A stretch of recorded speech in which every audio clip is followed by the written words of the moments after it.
दो राजाओं की जंग। बहुत समय पहले, जब धरती पर आधुनिक सीमाएं नहीं थीं, एशिया के दक्षिणी हिस्से में दो शक्तिशाली और समृद्ध राज्य हुआ करते थे, स्फारिया और नूरालैंड। स्फारिया के राजा थे सुलेमान, जो न्यायप्रिय, शांतिप्रिय और अत्यंत बुद्धिमान माने जाते थे। वहीं नूरालैंड के राजा थे फहद, जो वीरता, दृढ़ता और तेज बुद्धि के लिए प्रसिद्ध थे। इन दोनों राज्यों की सीमाएं नूर नदी से लगती थीं, जो दो देशों को नहीं, बल्कि दो दिलों को जोड़ती थी। यह नदी न सिर्फ जल की धारा थी, बल्कि दोनों राजाओं की दोस्ती की प्रतीक भी थी। यह दोस्ती इतनी प्रगाढ़ थी कि दोनों राजाओं ने एक दूसरे के बच्चों के नामकरण तक में हिस्सा लिया था। त्योहार साथ मनाए जाते, व्यापार साझा होता और आपसी विश्वास इतना प्रबल था कि कोई सेना सीमा की ओर देखना भी नहीं चाहती थी। परंतु जैसा कि समय सिखाता है, हर शांति के पीछे कोई न कोई चुनौती छिपी होती है। एक दिन राजा फहद के दरबार में एक अजनबी किसान आया। उसका चेहरा आधे नकाब से ढका हुआ था। उसके चेहरे पर भय था, आंखों में छल और वाणी में आग। उसने कहा, महाराज, स्फारिया के सैनिक हमारी सीमाओं में घुस आए हैं। उन्होंने हमारी फसलों पर कब्जा कर लिया है।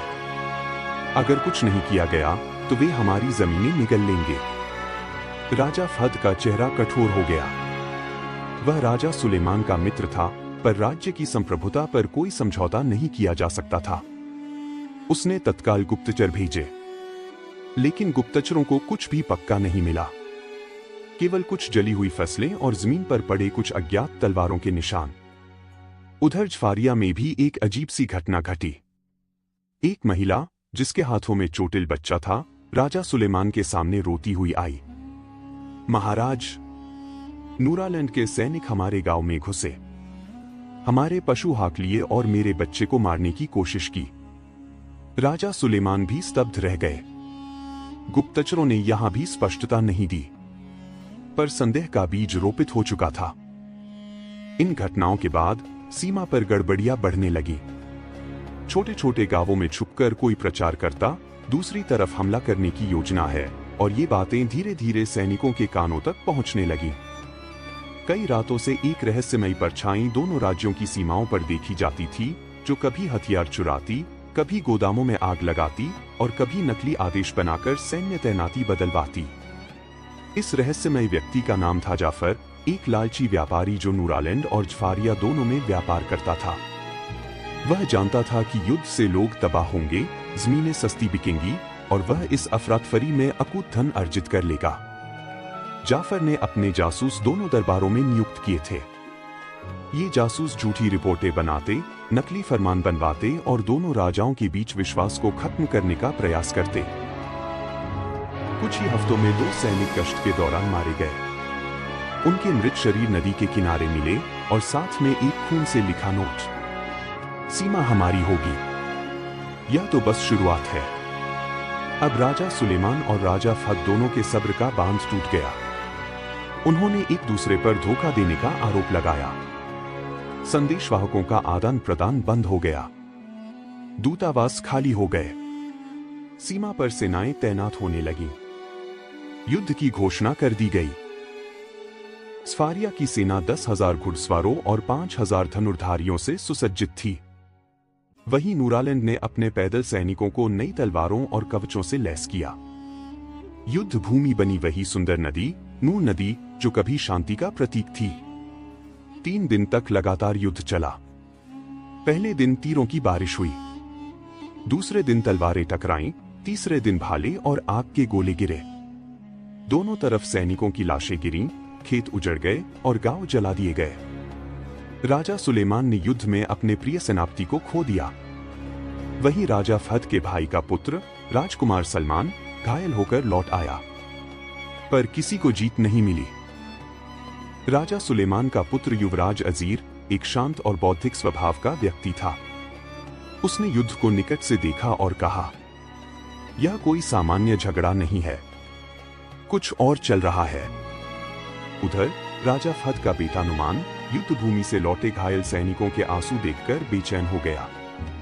वह सैनिकों के साथ रातें बिताने लगा, उनकी कहानियां सुनने लगा।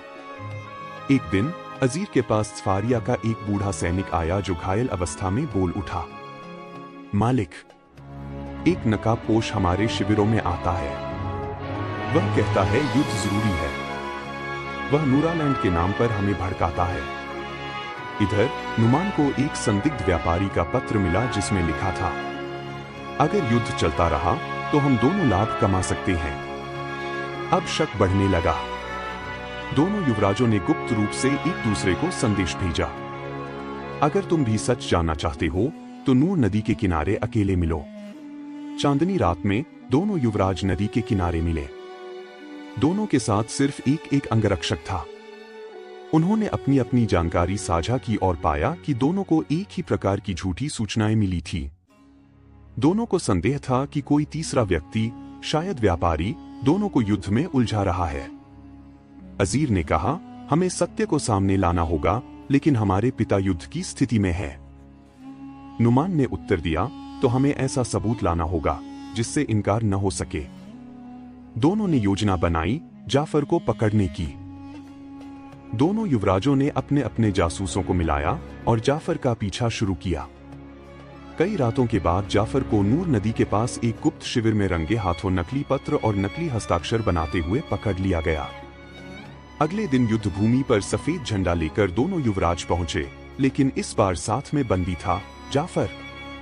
राजा फहद और राजा सुलेमान को युवराजों ने सारा सत्य बताया। जाफर ने मंच पर खड़े होकर कबूल किया, मैंने ही अफवाहें फैलाई, सैनिकों में भ्रम फैलाया, सेनापति की हत्या करवाई ताकि युद्ध हो और मैं जमीनें खरीद सकूं।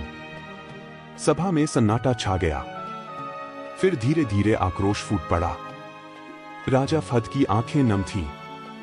राजा सुलेमान ने तलवार नीचे रख दी। जाफर को आजीवन कारावास की सजा दी गई। दोनों सेनाएं युद्ध भूमि से हटा ली गईं। दोनों राज्यों ने मिलकर एक नया समझौता किया, नूर संधि, जिसके तहत दोनों राज्यों के युवराजों को संयुक्त मंत्री बनाया गया। नदी के दोनों किनारों पर शांति द्वार बनाए गए। युद्ध में मरे सैनिकों के लिए स्मारक बने। दोनों राज्यों ने मिलकर स्कूल, अस्पताल और व्यापार केंद्र बनाए। शांति और विश्वास का नया युग प्रारंभ हुआ। भविष्य की सीख और अगली पीढ़ी का संदेश। सालों बाद जब अजीर और नुमान स्वयं राजा बने, उन्होंने बच्चों को एक सभा में यह कहानी सुनाई और कहा, शांति सबसे बड़ी विजय होती है, गलतफहमी सबसे घातक हथियार होती है और संवाद सबसे शक्तिशाली अस्त्र। उनकी किताबों में ये पंक्तियां पढ़ाई जाती थीं। युद्ध जीतना आसान है, पर शांति कायम रखना महानता है। हर अफवाह के पीछे एक साजिश होती है। पहले जांचो, फिर विश्वास करो। तलवारें घाव देती हैं, संवाद मरहम बनता है। और इस प्रकार दो राजाओं की जंग केवल युद्ध नहीं, एक सबक बन गई।